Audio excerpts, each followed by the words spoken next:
네, 안녕하십니까. 이번 주 창세기를 또 시작하도록 하겠습니다. 오늘부터 이제 창세기 1장 1절부터 본격적으로 창세기를 이제 들어갈 텐데요. 함께 함께 해주시기 바라겠습니다. 자, 창세기 1장 1절을 먼저 읽어보도록 하겠습니다. 태초에 하나님이 하늘과 땅을 창조하시니라. 다시 한번 읽겠습니다. 태초에 하나님이 하늘과 땅을 창조하시니라. 아멘. 제가 지난번에도 말씀을 드렸다시피 창세기가 성경에서 굉장히 중요합니다. 그리고 창세기에서도 어디가 제일 중요하냐면 창세기 1장, 2장, 3장이 제일 중요합니다. 그리고 창세기 1장, 2장, 3장 중에서도 어떤 게 제일 중요하냐? 바로 창세기 1장 1절이죠. 예. 지난번에 제가 말씀을 드렸죠. 어떤 기초나 그런 기초 원리, 그쵸? 바탕의 원리. 기초가 잘 올바르게 또 단단하게 잘 다져져야지 그 위에 이제 건물을 지을 수 있잖아요. 그래야지 무너지지 않듯이 가장 처음에 되게 중요합니다. 이런 처음의 중요성의 원리에 대해서 제가 다시 한번 지난번에도 잠깐 말씀을 드렸는데 다시 한번 말씀을 한번 나눠보도록 하겠습니다. 처음의 중요성. 자, 세상을 창조하신 그 7일 중에 그렇죠? 그러니까 첫째 날부터 일곱째 날까지. 근데 물리적으로 창조하신 부분은 사실은 6일 창조죠. 그렇죠? 그런데 마지막까지 이제 안식일까지 합치면 7일 창조라고 얘기할 수 있죠. 그러니까 7일 창조 중에 첫째 날이 가장 중요합니다. 또 하나는 우리 인간이 사는 이 세상의 가장 처음이자 첫 출발점이기 때문이에요. 자, 왜 그러냐면 하나님께서 우리는 그리스도인이라면 하나님을 믿잖아요. 그렇죠? 하나님을 믿는다는 것은 하나님께서 이 세상을 창조하셨다는 것을 우리가 믿음으로 받아들이고 있고 수용하고 있다는 것이죠. 그렇기 때문에 이 세상이 가장 처음 시작점, 그렇죠? 지금 세상이 우리가 2021년 이잖아요, 그렇죠? 그러면은 뭐 지구의 역사를 만약에 만 년이라고 본다면은 물론 과학에서는 더 뭐 몇억 년, 몇십억 년까지 보지만은 최소 만 년이라고 본다면은 그 만 년의 첫 시작점, 그쵸? 그 세상이 가장 처음 시작되는 그 시점이 그거를 올바르게 알아야지 이 세상이 어떻게 흘러가고 있고 세상이 어떻게 돌아가고 있는지에 대해서 우리가 알 수 있는 것이죠. 그래서 창세기 7일 중에 첫째 날이 이 세상의 가장 처음이자 첫 출발점이기 때문에 이 처음이 굉장히 중요합니다. 자, 그리고 그래서 첫째 날이 창조의 가장 기본이고 뿌리이고 그리고 제1의 근원인 거죠. 그렇죠?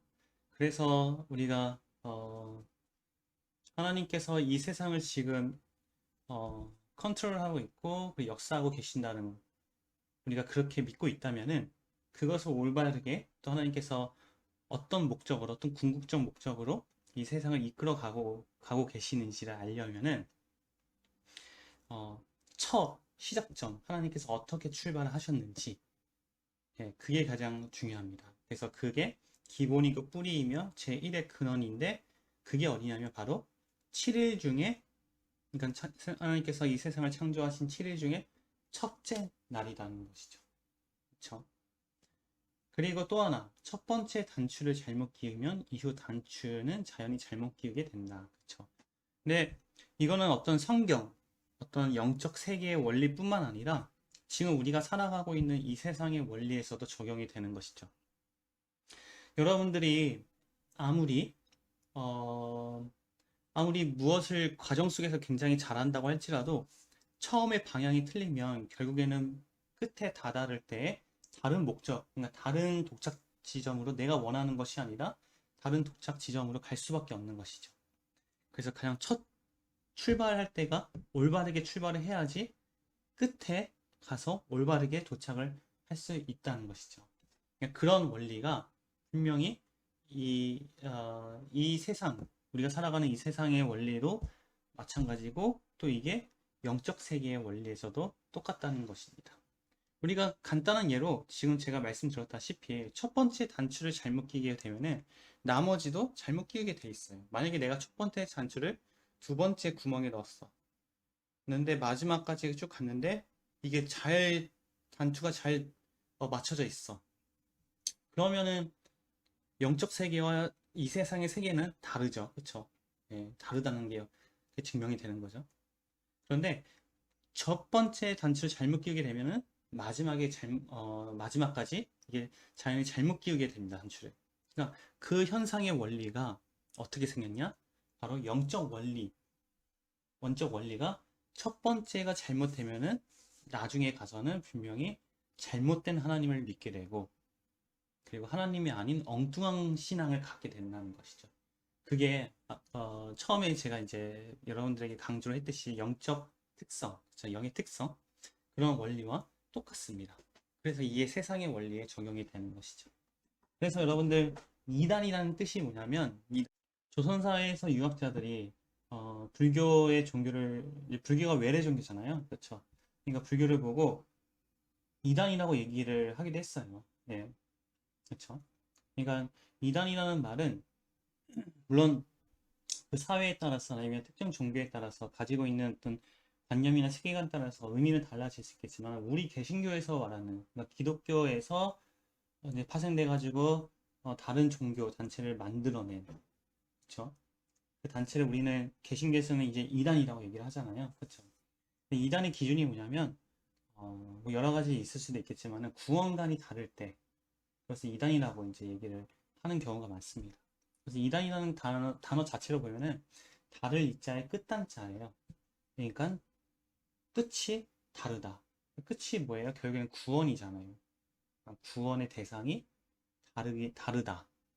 다르기 때문에 그 종교를 이단이라고 부르는 것이죠. 그런데 끝이 다르다는 의미는 결국에는 처음 출발이 다르다는 뜻이에요. 처음 출발이 같으면은, 처음 출발이 정확하면은, 처음 출발이 정말 하나님의 목적대로 올바르면은 절대 끝은 달라질 수가 없습니다. 예. 그런데 끝이 이미 달랐다는 뜻은 뭐냐면 이미 처음 자체가 출발이 잘못됐다는 뜻이죠. 그러니까 영적 세계에서는 이렇게 봐야 됩니다. 통일성 있게. 왜? 영은 뭐예요? 제가 말씀드렸죠. 초월적 존재. 초월적 존재이라는 뜻은 초월적 능력이라는 뜻은 처음과 끝이 똑같다는 뜻입니다. 통일성 있게. 그게 바로 하나님이에요, 하나님. 아니, 하나님이 처음에 구원을 만약에 A라는 방법으로 받아야 된다. 그런데 나중에 가가지고, 아, 미안하다, 얘들아. 내가 다시 구원의 방법을 바꿀게. B야, 그럼 B. 그러면은, 그거는 이미 신이라는 전제에서 벗어나는 거죠. 그건 하나님이 아니죠. 그러니까 하나님이란 뜻은, 즉, 초월적 존재, 초월적 능력이란 뜻은 처음과 끝이 절대 다를 수 없다는 뜻이죠. 그렇죠? 그게 바로 영적 세계고, 그게 바로 신앙입니다. 신앙생활. 그러니까 그 하나님을 믿는, 그 하나님을 올바르게 받아들였다면은, 우리의 신앙생활은 절대 처음과 끝이 다를 수가 없어요. 내가 정말 정확하게 하나님을 받아들였다면, 나의 끝은 하나님으로 끝납니다. 그런데 혹시 혹여나 이런 분들이 있어요. 제가 특별히 종교학을 하고 있잖아요. 그러면은 이제 종교학에서 졸업을 하셔서 그 선생님들 이제 만나 보면은 예전에 개신교 신앙을 가졌다가 지금 신앙을 버리신 분들이 굉장히 많으세요. 그러면은 이제 그런 분들의 얘기나 아니면은 그런 분들을 걱정하는 사람들의 얘기를 들어보면은 처음에 신앙생활 잘 했다가 뭐 종교학을 하다 보면 이제 다른 특정 종교의 교리나 그런 것들을 많이 공부하게 되잖아요. 그런 공부하는 과정을 통해서 내 개신교를 버리고 그 새로운 종교를 받아들이는 경우가 많다라고 하는데 어, 영적 세계에서는 그렇지 않습니다. 영적 세계에서는 애초에 만약에 그런 분이 계시다면은 그분은 애초에 정확한 예수님을 만나지 못한 분입니다. 예. 정확한 예수님을 만난다면은 과정 속에서 혹여나 넘어지고 낙심하고 또 다른 종교의 혹여나 유혹을 받을 수도 있어요. 그런데 결국엔 끝은 다시 예수님께로 돌아올 수밖에 없습니다. 네, 절대 무너지지 않아요. 그게 바로 하나님의 능력이에요. 그게 바로 초월적 능력이고 초월적 존재입니다. 그 예수님을 정확하게 내가 받아들였다면 그 능력 또한 저에게 적용이 되겠죠. 그러면 그게 뭐예요? 바로 통일성 있게 나가는 거죠. 이게 바로 그래서 처음이 중요하다는 것이죠. 영적. 여러분들 이 집, 이 아파트 보이죠? 이 아파트를 정확하게 알 수 있는 방법이 뭘까요? 여기 집, 이 집에 거주하는 입주자한테 물어보면 되나요? 물론 그것도 좋은 방법일 수 있어요. 하지만 정확하게는 알지 못할 거예요. 이 아파트가 어떻게, 어떤 구조로 되어 있고, 어떻게, 처음에 어떻게 공사가 시작되는지, 뭐, 그런 부분 내부까지는 알 수 없겠죠? 우리가 정확하게 알려면은 이것의 가장, 아파트의 가장 처음 기초를 보는 게 가장 우리가 정확하게 알 수 있는 방법이죠. 바로 설계도죠. 그렇죠? 아파트의 가장 기본이자 기초는 설계도이죠. 그냥 설계도보다 더 정확하게 알 수 있어요. 어떠한 목적으로, 어떠한 동기에 의해서 이 건물을 지을 수, 이렇게, 정확하게, 세밀하게, 이런 구조로 이 아파트를 지었다는 것까지 알 수 있는, 주관적인 어떤 생각까지 알 수 있는 방법이 뭘까요? 바로 설계자. 그렇죠. 예, 이 설계도를 만든 사람, 이 설계자한테 직접 물어보고, 이 설계자한테 정보를 얻는 게 훨씬 더 이 아파트에 대한 모든 것들을 우리가 정확하게 알 수 있는 방법이죠. 그러니까 이 아파트의 가장 처음은 바로 이 설계도이자 이 설계자인 거죠. 그렇죠. 그러니까 이 세상의 원리로 똑같다는 말씀이죠. 어떤 것을 우리가 알려고 할 때, 어떤 것을 어떤 사건이나 현상에서 일어나는 그 사건을 볼 때, 눈에 보이는 사건은 그거예요. 나를 힘들게 하는 고난, 나를 기쁘게 하는 어떤 좋은 일, 맞습니다. 근데 그것에 숨어 있는, 그것의 가장 기초이자 처음, 그쵸, 바탕을 보는 게 굉장히 중요하다는 의미입니다. 그러니까 이런 일이 왜 나에게 일어났지? 이런 일이 통해서 나에게 무엇을 원하시는 거지? 그러니까 하나님께서 이런 일을 나에게 왜 주셨지? 그쵸? 예. 그러니까 눈에 보이는 현상만 보고 그냥 끝나버리면은 그쵸. 그거는 제 표현 창세기 1장 28절 하나님의 형상대로 인간을 창조하셨다는 그 말씀대로 보면은 하나님의 형상대로 창조되어진 인간의 시점으로 바라본 게 아니죠. 하나님의 형상대로 창조되지 않는 생물은 뭘까요? 동물이죠. 그렇죠? 동물은 우리가 영의 특성과 육의 특성에서 봤다시피 동물은 보이는 것밖에 보지 못합니다. 그러니까 눈에 보이는 것, 나에게 일어난 현상들, 내가 느끼는 그 감정으로 끝나버리면은 결국에는 동물로서 나의 인생이 끝나버리는 것과 마찬가지입니다. 근데 그 현상에 숨어 있는 것들, 보이지 않는 것들, 왜 이런 일이 나에게 일어났을까? 하나님께서 나에게 이걸 통해서 무엇을 말씀하시고, 무엇을 나에게 원하시는 것일까? 그쵸. 그런 거에 관심을 가지고 그것을 영적 세계, 즉, 하나님의 말씀에 더 깊이 관심을 갖는 것이 하나님의 형상대로 창조되어진 인간으로서 바라보는 시점이기도 합니다. 그게 바로 처음이자 그게 바로 기초라는 것이죠. 그래서 굉장히 중요하다는 것이죠. 왜, 저 사람은 나한테 이렇게 했지? 그쵸? 그런 표면적인 것밖에 보지 못해요. 이 세상만 본다면. 이 세상을, 이 세상에 창조된 그 기록. 그쵸? 설계도죠, 설계도. 설계도가 바로 성경책이라는 것이죠. 예. 성경책을 봐야지, 이 세상이 왜 이렇게 흘러가고 이 세상에서 우리가 어떻게 살아가야 되는지 올바른 방향을 알 수 있다는 것이죠. 자, 그러면 성경책 중에서도 또 어디를 봐야 되느냐? 바로 창세기죠. 예. 제가 아까 말씀드렸다시피 가장 성경에서, 그러니까 설계도에서 가장 첫 번째, 그렇죠? 처음, 기초, 그런 처음이 시작되는 곳이 바로 창세기다. 창세기가 굉장히 중요하죠. 창세기에서도 어디가 중요하냐? 바로 창세기 1, 2, 3장인데 그 중에서도 1장이라는 말이 있습니다. 1, 2, 3장에 보면은 자, 1장에는 뭐가 있죠? 이 세상의 창조의 설계도가 있죠. 2장은 뭐가 있죠? 그렇죠. 2장도 마찬가지죠. 하나님께서 인간의 초점을 맞추셔가지고 어떻게 하나님과 인간과의 관계 속에서 이 세상을 어떻게 창조하였는지. 그쵸? 그래서 3장은 뭐죠? 3장은 인간이 하나님께 죄를 짓는 첫 번째 사건이죠. 선악과 사건. 그러니까 가장 첫 번째 사건에 대한 것들이 1, 2, 3장에 다 있다는 것이죠. 우리가 신앙생활에서 가장 중요한 게 이거잖아요. 하나님, 그쵸? 하나님의 정확하게 누군지 알아야 되는 거. 그리고 또 인간을 정확하게 알아야 되는 거. 그쵸? 그 다음에 우리가 또 정확하게 좀 중요하게 여기는 단어가 죄. 죄가 정확하게 무엇인지. 그리고 구원. 너무나 중요하죠. 구원이 정확하게 무엇인지. 또 그 중에서 더 많죠. 사랑, 뭐 이런 것도 있고요. 여러 가지 있는데, 근데 이런 것들이 가장 첫 번째 사건들, 가장 첫 번째 일어났던 사건들이 어디냐면 창세기 1장, 2장, 3장이다. 3장이라고 볼 수 있죠. 거기서 첫 번째 사건이고, 거기서 일어나는 것들이 결국에는 그 이후에 일어나는 모든 성경에 기록되어 있는 사건들에서 다 파생되어 있는 것들입니다. 그래서 창세기 1장, 2장, 3장을 하나님의 말씀대로 정확하게 해석이 되면은 그 이후에 어떤 성경을 봤을 때도 어떤 사건을 봤을 때도 벗어나지 않는 거죠. 자, 그래서 창세기 1장이 굉장히 중요하고요.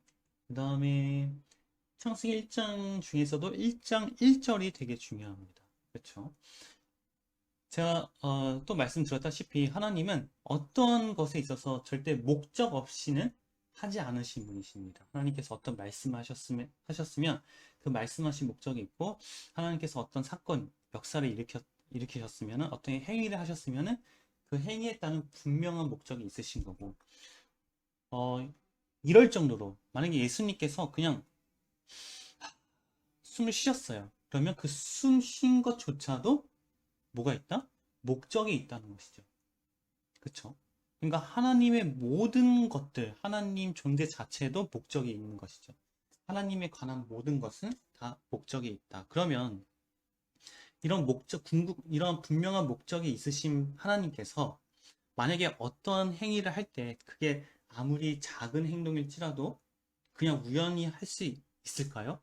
절대 없어요. 하나님은 우리가 보는 굉장히 작은 일일지라도 우리 인간으로서는 그냥 아무 생각 없이 뭐 팔을 흘리기도 하고 뭐 내리기도 하고 이럴 수도 있잖아요. 그런데 하나님께서는, 그러니까 하나님, 신이라는 그 자체가 이미 어떠한 뭔가를 하는데 분명한 목적이 있다는 의미가 됩니다. 만약에 하나님이 어떤 행동을 하셨어.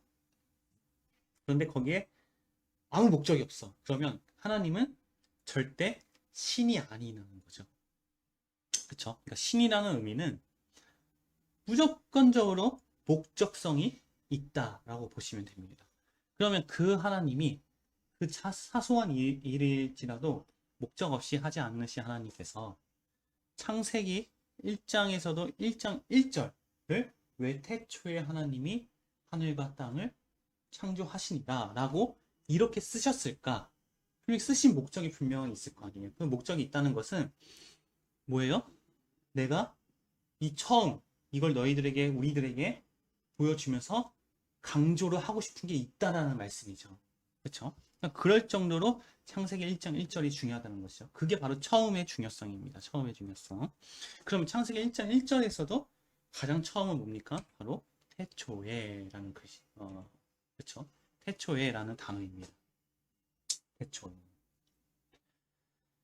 이 부분은 이제 다음 주나 다다음 주 우리가 살펴보면서 이 태초라는 단어가 왜 그렇게 중요한지 한번 살펴보도록 하겠습니다. 이 태초는 우리가 오늘 날짜가 언제냐면은 오늘이 6월 15일이잖아요. 그러니까 6월 13일 하고 6월 6일, 그러니까 지난주하고 지지난주 주일날 설교 말씀하고 굉장히 밀접한 관계가 있습니다. 그러니까 그거를 생각을 하시고 이 태초를 바라보면은 하나님께서 와 진짜 살아 계시는구나. 하나님께서 정말 이 성경을 정말 제 표현으로 따지면은 어떤 과학서보다도 너무나 과학적으로 논리정연하게 이 태초를 처음에 쓸 수밖에 없게끔 하나님께서 왜 이 성경 66권에서 첫 번째 단어를 이 태초라는 단어를 쓸 수밖에 없는 이유를 하나님께서 이 태초라는 단어를 통해서 정확하게 말씀을 해주셔요. 예, 그래서 그 부분에 대해서 우리가 다음 주에 좀 나눠보도록 하겠습니다. 처음의 중요성, 그렇죠? 지금까지 처음의 중요성에 대해서 얘기를 했는데, 그러니까 하나님께서 태초라는 이 처음의 중요성의 원리를 통해서 하나님이 태초라는 이 단어를 정말 우리에게 엄청나게 강조를 하고 있다는 것이죠. 이 태초라는 단어가 우리 인간에게 너무나 중요하다. 자, 태초의 하나님이라는 단어보다도 이름보다도 태초라는 단어가 더 앞에 있어요. 그것마저도 우리가 생각을 해봐야 됩니다. 우리 생각, 인간의 생각으로 보면은 하나님은 분명히 자기 자신을 이 하나님이란 세 글자를 우리들에게 알리고 싶어 하시는 마음이 분명히 굉장히 많으신데, 그러면은 하나님이란 단어를 먼저 앞에 써야 되지 않을까? 그렇죠?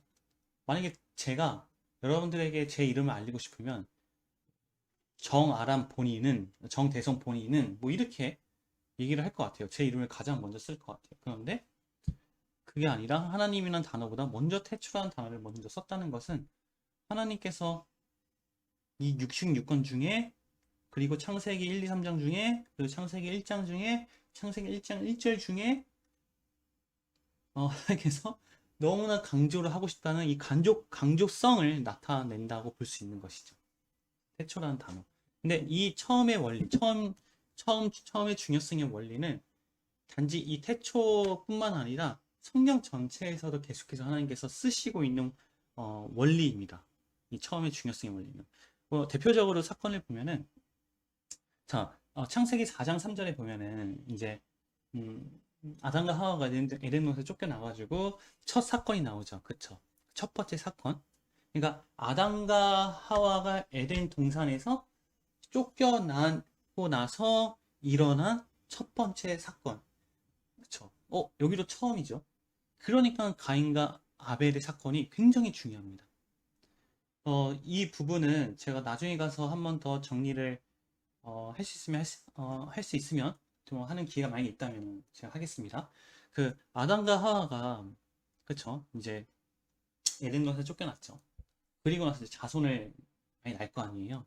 그런데 어떤 사람들이 이렇게 생각하는 경우가 있어요. 아담과 하와의 첫 번째 아들이 가인이다. 그리고 두 번째 아들이 아벨이다. 라고 보시는 분들도 있습니다. 근데 그렇지 않습니다. 왜냐하면 이후에 보면은 가인이 이제 우리 가인과 아벨의 사건을 보신 분들은 알겠지만은, 보지 않으신 분들은 창세기 4장 3절부터 쭉 보시기 바라겠습니다. 이제 가인이 아벨을 죽이고 나서, 그쵸? 그리고 나서 가인이 하나님께 앞에서 이제 자기의 두려움을 고백하잖아요. 근데 어떤 두려움을 고백해요? 다른 사람들이 자신을 죽일 수도 있다. 죽일까봐 그것이 두렵습니다. 지금 그런 고백을 해요. 그 말인 즉슨 아벨과 가인뿐만 아니라 정말 많은 사람들이 있다는 전제가 되겠죠. 그쵸? 그러니까 가인이 아벨보다는 형은 맞아요, 분명히. 예. 가인이 아벨보다는 형이 맞습니다. 그런데 가인과 아벨만 있는 것은 아니죠. 여러 자손이 있다는 뜻이죠. 그렇죠? 그러니까 그 자손이 분명히 아담과 하와에서 나왔겠죠. 그렇죠? 아담과 하와가 또 어떤 자손을 낳고 또 자손 나오면 그 자손이 또 분명히 번성된, 이미 번성이 이루어진 그 시기에서 일어난 사건인 거죠. 그러면은 얼마 만에 시간이 지난지는 모르겠지만은 분명히 가인이 아벨을 죽일 만큼의 힘이 되는 이미 성인이 됐어요. 그렇죠? 성인이 됐죠. 그럼 최소 뭐 19년, 최소 19년이라고 봤을 때 그 19년의 동안에 살인 사건이 가인과 아벨 사건에서 첫 사건일까? 그렇죠. 분명히 그 전에도 살인 사건이 일어날 수도 있고 또 안 일어날 수도 있고, 그뿐만 아니라 다른 여러 가지 사건이 분명히 일어날 수도 있어요. 지금 우리 도덕적으로 봤을 때, 우리 세상의 법으로 봤을 때 악한 일, 도둑질이나 뭐 강도짓이나, 그쵸? 여러 가지 많은 사건들이 분명히 일어났을 것입니다. 그럼에도 불구하고 하나님께서는 가인과 아벨의 사건을 첫 사건으로 성경에 기록을 했다는 뜻이죠. 그 말은 즉슨 가인과 아벨의 사건을 통해서 하나님께서 또 강조하고 싶은 굉장히 말씀이 있다는 뜻이죠. 네, 그거는 이제 가인과 아벨 사건에서 한번 여러분들이 다뤄봤으면 좋을 것 같습니다. 뭐 목사님 설교를 통해서 아니면은 뭐 제가 혹시 기회가 되면은 또 함께 가인과 아벨 사건을 또 함께 나누도록 하겠습니다. 창세기 4장 3절에 보면은 세월이 지난 후에 가인은 땅의 소산으로 제물을 삼아 여호와께 드렸고 아벨은 자기도 양의 첫 새끼와 그 기름으로 이제 여호와께 제사를 드립니다. 그런데 누가 먼저 드려요? 가인이 먼저 드리고 그다음 아벨이 드립니다. 근데 중요한 게 뭐냐면 어, 하나님께서는 어떻게 응답을 하셨냐면 먼저 아벨과 그 제물을 연락하셨으나 가인과 그 제물을 연락하지 아니하신지라라고 이렇게 대답을 해주세요. 무슨 말이냐면 하나님께서는 아벨과 그 제물을 그러니까 아벨의 제물을 먼저 첫 번째로 응답을 하십니다. 그 다음에 두 번째가 가인의 제사인 거죠. 자, 기준이 뭐냐면 우리가 복음서를 볼 때도 그 사람이 예수님 앞에 아무리 좋은 고백을 할지라도 그렇죠? 예수님 사랑합니다. 내가 예수님을 지키겠습니다. 아무리 내가 예수님을 따르겠습니다. 그렇게 할지라도 그 고백이 정말 성경적으로 맞는지 안 맞는지를 판단하는 기준이 뭐냐면 그 사람의 고백을 보면 뭐예요? 좋잖아요. 그쵸? 야, 저 사람이 저렇게 예수님 사랑하는구나. 저 사람이 저렇게 예수님을 사모하는구나. 우리가 알 수 있죠. 그걸 보고. 그러니까 그 사람을 그러면 저 사람은 정말 신앙인이구나. 우리는 그렇게 볼 수밖에 없어요. 그런데 복음서에서 그 사람의 옳고 그름을 성경적으로 옳고 그름을 판단하기 위해서는 뭘 봐야 되면 그 사람의 그 고백을 들은 예수님께서 어떻게 반응하느냐에 따라서 우리가 볼 수 있습니다. 그렇죠? 예수님의 그 사람의 고백을 보고 그래 네 믿음이 정말 이스라엘에서 누구보다도 가장 큰 믿음이다. 이렇게 고백을 예수님께서 응답하셨다면 그 사람의 믿음은 정말 좋은 믿음이죠. 그런데 오히려 예수님이 피하시는 거예요. 피하기도 하고 베드로에게는 뭐라고 해요? 사탄아 물러가라 라고 얘기도 하죠. 예, 자기를 지킨다는 그 베드로에게. 그렇죠. 그러니까 그러니까 즉 하나님께서 이 사람이 했던 행위에 대해서 어떻게 반응을 하시느냐에 따라서 그 사람의 신앙을 볼 수 있는 거죠. 그렇죠. 그런데 분명히 가인이 첫 번째 드렸고 아벨이 제사 드렸음에도 불구하고 하나님께서는 아벨의 제물을 먼저 연락하셨고 가인의 제물은 연락하지 않으신 거죠. 그렇죠. 그러니까 아벨의 제사가 곧 올바른 제사이고 가인의 제사는 올바르지 않은 제사다라고 볼 수 있는 것이죠. 이게 바로 첫 번째 중요성입니다. 그러니까 첫 번째 하나님께서 아벨의 제사를 연락하셨다. 자, 여기서 말한 첫 번째는 가인이 먼저 첫 번째를 드렸다. 그건 아닙니다. 그러니까 인간 쪽에서 아무리 첫 번째 하고 뭘 하더라도 그건 아무 상관이 없어요. 하나님께서 어떻게 하셨느냐. 그런 하나님께서 이 첫 번째 중요성의 원리로서 아벨의 제사를 먼저 받으신 거죠. 그렇죠? 먼저 연락을 하신 거죠. 그냥 두 번째, 보면 장자를 중요하게 여긴 야곱과 장자를 경솔하게 여긴 에서 이 사건을 볼 수 있죠. 장자라는 게 뭐예요? 첫 번째가 첫 번째. 그렇죠?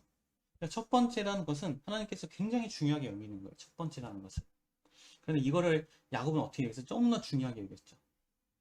그런데 그 누구죠? 에서는 팥죽 한 그릇에 그냥 팔아버릴 정도로 굉장히 경솔하게 여긴 것이죠. 그렇죠? 그래서 이 첫 번째 중요성의 원리로 봤을 때 야곱이 하나님 앞에서 의인이고 에서는 아니라는 것이죠. 혹은 10장 27절에 보면은 율법사가 이제 예수님을 시험하기 위해서 내가 어떻게 영생을 얻겠습니까? 이렇게 물어보죠. 결국엔 그거예요. 복음이 무엇입니까? 예, 복음이 무엇입니까? 그러니까 그 예수님께서 그 율법사에게 뭐라고 해요? 너는 그러면 뭐 어떻게 생각하느냐? 물어보죠. 그러니까 율법에 무엇이라 기록되어 있으면 네가 어떻게 읽느냐? 그때 율법은 결국엔 뭐야? 구약 성경이죠. 그러니까 그 율법사가 이렇게 얘기하죠. 네 마음을 다하며 목숨을 다하며 힘을 다하며 뜻을 다하여 주 너의 하나님을 사랑하고 또한 네 이웃을 네 자신과 같이 사랑하라 하였나이다. 그쵸? 이렇게 딱 너무나 정확하게 너무나 이렇게 요약해서 그쵸? 이게 정확하게 이제 고백을 하잖아요. 그러니까 예수님께서 뭐라고 하세요? 그러니까 네 대답이 옳도다. 그 일을 행하라. 그러면 살리라. 이제 그렇게 말씀하시죠. 그러니까 이 계명이 이제 율법사가 복음에 대해서 너무나 정확하게 얘기했는데 결국엔 뭐예요? 하나님 사랑, 이웃 사랑. 근데 여기서 이제 모순이 뭐냐면은 여기서 중요한 게 뭐냐면 우리 세상적인 원리로 봤을 때는 두 가지로 볼 수밖에 없어요. 법이 지금 하나님을 사랑하고 또 내 이웃도 사랑을 해야 된다. 그런데 아까 율법사가 얘기한 것처럼 누가복음 10장 27절에 보면은 네 마음을 다하며 목숨을 다하며 힘을 다하며 이게 뭐예요? 결국에는 내 모든 마음을 다하여 주 너의 하나님을 사랑하라 라고 하는 거잖아요. 그리고 또한 네 이웃을 네 자신과 같이 사랑하라. 아니 내 목숨을 다하여 내 마음 한번 생각해 보는 거예요. 내 모든 마음을 다하여 하나님을 사랑하면은 내 이웃을 또 사랑할 마음이 어디 있어요, 사실은. 그렇지. 이미 다 하나님께 내 마음을 다 줘버렸는데 그렇지 않나요? 그렇게 생각 안 하시나요? 이 말 자체가 모순이죠, 사실은. 내 모든 마음을 정말로 진심을 다해서 내 모든 마음을 하나님을 사랑했다면 이웃을 사랑할 수가 없죠. 그 마음이 남아있는 마음이 없는데 또 사랑하려면 또 내 마음을 가지고 사랑을 하는 거잖아요. 내 몸으로 사랑한다면은 그거는 육체적인 사랑밖에 되지 않는 거죠. 내 마음의 사랑이 아니라. 그렇죠. 이웃을 사랑할 수가 없는 것이죠. 근데 영적 원리로 보면은 이게 하나인 거죠. 하나. 두 개가 아니라. 무슨 말이냐면 하나님 사랑을 하게 되면은 동시에 뭐가 된다? 이웃을 사랑하게 되는 것이죠. 그래서 내가 하나님을 사랑했지. 이제 이웃을 사랑해야지가 아니라 내가 정말 하나님을 정말 사랑하는 마음이 있다면 내 마음에서 동시에 이웃을 사랑하게 되는 거죠. 이게 바로 영적 원리입니다. 그러니까 영적 원리, 초월적 존재, 초월적 능력은 아까 통일성이란 뜻은 A로 시작됐으면 B로 끝나는 거잖아요. 그렇죠? 근데 또 하나가 뭐냐면 통일성의 뜻은 결국에는 하나예요. 하나. 한 방향. 무조건 한 방향. 뭐 내가 여기서 두 가지로 해서 같이 가는 게 아니라 세네 가지를 막 다 같이 하는 게 아니라 하나만 하면은 이 하나로 쭉 가는 거죠. 그러니까 내가 정말로 하나님을 주인으로 받아들이고 하나님을 믿고 있고 하나님을 사랑하게 되면은 사람들을 어떻게 해요? 사랑할 수밖에 없어요. 근데 혹여나 저를 포함해서 이런 분들도 계세요. 저도 그런 적이 있는데 그런 적이 많이 있는데 나는 분명히 하나님을 사랑해. 난 정말 하나님을 내 목숨처럼 사랑합니다. 그렇게 고백을 해요. 그런데 한편에서 내 마음에서 자꾸 미워하는 사람이 생겨. 미워하는 마음이 있어. 그러면 그때 어떤 생각이 들면, 나는 하나님을 사랑하는데 왜 그 사람을 사랑하지 않지? 그 사람을 또 사랑을 해야겠구나 하고 막 노력을 할 때도 있고, 그럴 때도 있어요. 근데 그거는 절대 영적 세계의 원리가 아니라 영의 특성의 방법으로 가는 게 아니라 그거는 세상의 원리로, 세상적인 방법으로 가는 거예요. 내가 정말 아직도 미워하는 사람이 있고, 이웃을 사랑하지 못한다면은 정말 솔직하게 내 자신을 바라보세요. 그러면 내가 하나님을 아직 사랑하지 않고 있는 것입니다. 그렇죠. 이것을 인정하지 않은 분들 많을 때가 많이 있어요. 아니야, 그래 나는 하나님을 사랑해. 이걸 인정해버리면 내 신앙 자체가 다, 내 38년, 39년의 내 인생의 모든 신앙이 다 어그러진다고 생각을 하는 경우가 들어서 이거를 안 놓는 경우가 있습니다. 그런데 뭐 그때 어그러져도 어때요? 괜찮아요. 다시 시작하면 되죠. 영적 세계는 과거가 없습니다. 미래가 지금이고 과거가 지금이에요. 내가 어떻게 했던 간에 그것 자체를 하나님 앞에 정말 솔직하게 고백하고 인정하고 정말 나는 하나님을 진짜 사랑하는 게 아니었어요. 나는 아직까지 하나님의 주인이 아니라 내가 주인이었습니다. 아니 정말 그럼에도 불구하고 정말로 하나님을 나의 주인으로 받아들이기 원합니다. 이렇게 고백을 하는 거예요. 어때요? 괜찮아요. 저도 하루에도 정말 기초적인 고백이죠. 기초적이지만 너무나 중요한 고백. 하나님 제 마음의 주인 되주세요.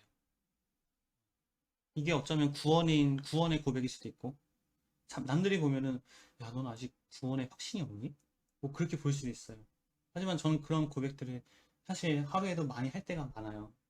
왜냐면은 하루의 삶을 나의 삶을 볼 때 정말로 내가 내 자신을 볼 때 야, 너는 정말 하나님을 믿는 사람인가 할 때가 굉장히 많이 있어요. 예. 그럴 때마다 정말로 그냥 고백을 해요. 아, 하나님 정말 제 자신 아시죠? 누구보다 악하고 누구보다 음, 추악한 제 마음 아시죠? 이걸 하나님께 고백합니다.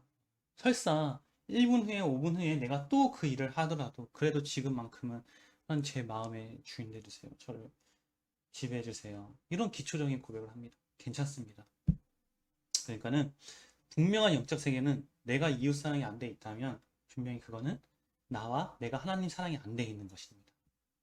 예, 그러니까는 다시 기초적인 고백을 하셔도 무방합니다. 괜찮아요. 영적 세계는 괜찮습니다. 자꾸 내가 세상적인 어떤 시선이나 세상적인 그런 방법, 그걸 내려놓지 못해서 그런 고백을 하기가 어렵고 인정을 하기가 어려울 뿐이지 영적 세계에서는 괜찮으니까 그런 고백들 하루에도 몇 번이고 또 의심 몇 번이고 하시길 바라겠습니다. 자, 마지막이 아니네요. 예. 그다음 그쵸. 첫 번째 중요성이 보면은, 그러니까 방금 하나님 사랑, 이웃 사랑은 결국엔 뭐냐면, 십계명으로 보냐면, 자, 십계명이 뭐냐면, 첫 번째, 나 외에 다른 신을 너의 곁에 두지 마라. 그쵸? 첫 번째 계명이죠. 두 번째 계명은 뭐예요? 두 번째 계명이 뭐지? 너희를 위하여 우상을 만들어 섬기지 말라. 그쵸? 세 번째는 여호와의 이름을 망령되이 이끌지 말라. 네 번째는 안식일을 거룩하게 그리고 5계명은 뭐 부모를 공경하려 살인하지 말라, 간음하지 말라, 그렇지 하지 말라, 거짓 증거하지 말라, 네 모든 것을 탐내지 말라. 그쵸? 1부터 10계명이 있잖아요. 그런데 세상적인 원리로 보면은 뭐예요? 1계명부터 10계명까지 다 내가 율법을 지켜야 되는 것이죠. 네. 그래야지 내가 하나님을 믿는 것이고. 근데 영적 원리는 뭐라고 했어요? 하나예요, 하나. 그게 뭐냐면 첫 번째, 나 외에 다른 신을 너의 곁에 두지 마라. 자, 방금 얘기했던 하나님 사랑이 되면은 이웃 사랑이 되죠. 내 안에 정말 예수님, 오직 예수님만, 예수 그리스도만 내 안에 정확하게 계신다면은 2계명부터 10계명은 자연히 지켜지게 될 수밖에 없습니다. 내가 해야지 되는 게 아니라 정말 예수님이 내 안에 정확하게 계신다면은 2계명부터 10계명까지는 그거는 자연히 지켜지는 거예요. 그래서 일일이 계명들을 다 지키는 사람, 그렇죠? 그런 사람이 뭐냐면 바로 그런 모습이 어떤 모습이냐면 그 신약성에 보면 바리새인들, 서기관들, 대제사장들, 그렇죠? 율법을 얼마나 잘 지켜요. 근데 얼마나 잘 지키는 것도 아니야, 사실. 잘 지키는가 동시에 분명히 모순 덩어리가 굉장히 많아요. 지금 보면 이 유대인들, 유대교, 뭐 여러 가지 그런 부분에서 또 할 얘기도 많이 있는데 지금 그냥 짧게 보도록 하겠습니다. 그 보면은 그러니까 계명들을 일일이 다 지키는 건 결국엔 세상적인 방법입니다. 그런데 영적 원리, 그러니까 하나님의 세계에서는 하나님의 관점에서는 하나님만 정말 정확하게 내가 받아들였다면 2계명부터 10계명까지는 지켜지게 되는 거죠. 그렇죠? 이것이 복음서에서 나오는 사건들 중에 하나가 뭐냐면 부자 청년이죠. 그렇죠? 마태복음에 보면은 19장 마태복음, 마가복음, 누가복음에 나오죠. 그렇죠? 이게 보면은 여러분들 한번 그 보세요. 보시면은 하나님의 계명을 뺀 나머지 모든 계명을 다 지켜왔습니다. 부자 청년이. 그럼에도 불구하고 그러니까 내가 영생을 얻지 못했다는 것을 이제 그걸 알고 예수님께 나와요. 그래서 내가 어떻게 하면 영생을 얻겠습니까? 결국엔 아까 율법사가 한 얘기랑 똑같죠. 그렇죠? 결국에는 보면은 하나님의 계명을 안 지킨 부자 청년이에요. 무슨 말이냐면 1계명이 안 된 거죠. 1계명. 내 안에 하나님이 안 계신 거죠. 근데 그거 빼고는 모든 걸 다 지켰다는 거예요. 세상적인 계명이죠. 나머지 계명들. 그러니까 그런 사건도 경외 하나님께서 첫 번째 중요성을 강조하는 거죠. 그래서 그 첫 번째가 지켜진다. 첫 번째 계명, 나 외에 다른 신을 나 외에 다른 신을 너의 곁에 두지 마라. 라는 그 계명이 삶에서 나타나는 게 뭐냐면 구약에서 에녹의 동행이죠. 그러니까 구약과 신약 전체에서 물론 이 사람은 정말로 정확하게 하나님께 구원을 받았다라고 확신할 수 있는 인물 중에 가장 첫 번째 인물이 에녹이 아닐까 하는 생각이 들어요. 하나님과 동행하는 거, 하나님께 붙들려 올라가는 거, 그렇죠? 아예 하나님께 붙들려 올라갔어, 에녹은.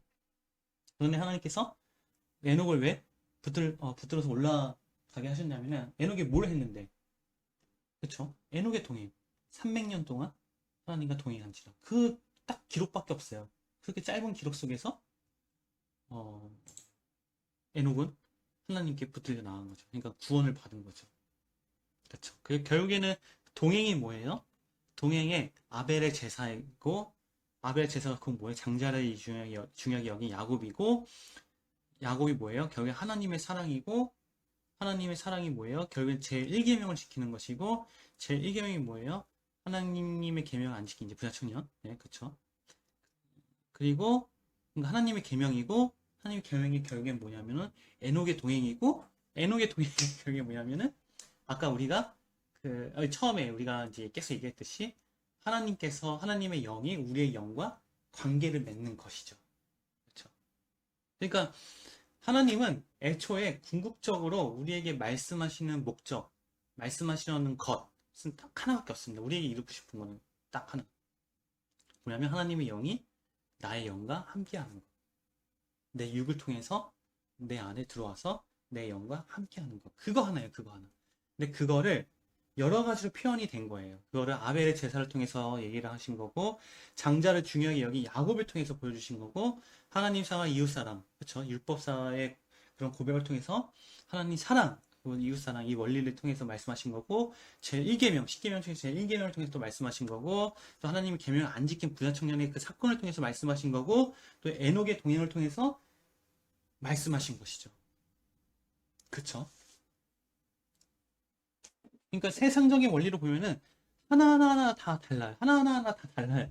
달라야 돼요. 아벨의 제사는 이거고, 장차례 여기 야곱은 또 이거고, 하나님의 사랑은 또 이거고, 이렇게 다 다른 의미를 가지고 있는데, 그런데 자 영적 세계, 하나님의 관점, 하나님의 세계에서는 아까 제가 얘기했죠. 통일성, 초월적 존재, 통일성, 하나. 결국에 하나만 얘기하는 하나. 물론 표현은 다를 수 있지만은 그중 거기서 말씀하시는 것은 하나. 그러면 오늘 여기서도 태초에 그쵸 태초의 단어 하나님께서 왜 강조를 하셨을까? 왜 강조를 하셨을까? 다른 거 뭐 여러 가지 있을 수 있어요 의미가. 그런데 제일 중요한 거 그리고 하나님 궁극적인 목적 강조하는 거 딱 하나 뭐예요? 이 태초라는 단어를 통해서 뭘 말씀하시고 싶으시다? 하나님의 영이 나의 영과 함께 하고 싶다는 것을 이 태초라는 단어를 통해서 말씀을 해 주시려는 것이다 라고 볼 수 있는 것이죠. 그쵸? 재미있나요? 전 제가 이렇게 창세기 영상을 찍으면서 저 나름 굉장히 정리가 되면서 저 나름 되게 재밌습니다. 이게 근데 제가 가지고 있는 문제가 뭐냐면 제 머릿속에서는 어느 정도 정리가 다 됐다고 생각이 드는데 이거를 이 언어로 표현하고 이렇게 그림으로 PPT로 표현하는 게 내 머릿속에 있는 것이 100% 이렇게 나왔다? 이 나온 것을 통해서 여러분들에게 전달이 되고 있다? 거기서는 의문점이 좀 있는 것 같아요. 그래서 여러분들이 혹시나 오해가 할 수도 있는 부분이 좀 있을 수도 있을 것 같습니다. 그러니까 혹시 지금 보신 분들 중에 궁금하시거나 이걸 좀 이해가 안 된다 하시는 분들은 언제든지 저에게 개인톡으로 뭐 전화를 주시든지 카톡을 주시고 그리고 그걸 주시기 전에 제가 한 번 더 여러분들에게 권면을 드리고 싶은 게 뭐냐면 혹시 이 영상을 첫 번째로 보신 분들은 반드시 그 전 영상들을 전전전 영상들을 좀 다 보시고 보는 게 좋겠다는 생각이 들어요. 이렇게 보시지 않으면은 오해할 수도 있는 부분들이 굉장히 많이 있거든요. 그러니까 제가 무엇을 얘기하고 무엇을 강조하고 있는지. 그리고 창세기를 하신 분들, 그쵸? 이미 복음서를 끝내신 분들은 글쎄요. 그분 지금 여러분들 입장과 제 입장은 같아요. 그렇죠? 저도 그것들을 하고 나서 지금 이걸 하는 거기 때문에. 근데 제가 제 경험으로는 제 입장에서는 그 주일날 이제 목사님이 설교 말씀을 주시는 거와 이것들이 굉장히 적용이 잘 돼요. 그래서 저는 굉장히 더 뭐랄까? 더 말씀이 더 와닿습니다. 너무나 연결이 잘 되고 음, 어, 이게, 뭐라고 해야 되지? 창세기와 주일 말씀이 굉장히 연결성이 돼가지고 하나님의 그런 목적, 그 하나님의 뜻, 하나님의 말씀, 그 부분에 대해서 더 정확하게 더 잘 들리는 케이스죠, 저는. 네, 그런 경우가 있습니다, 저 같은 경우는. 그러니까 아마 여러분들도 비슷하지 않을까라는 생각이 들고요.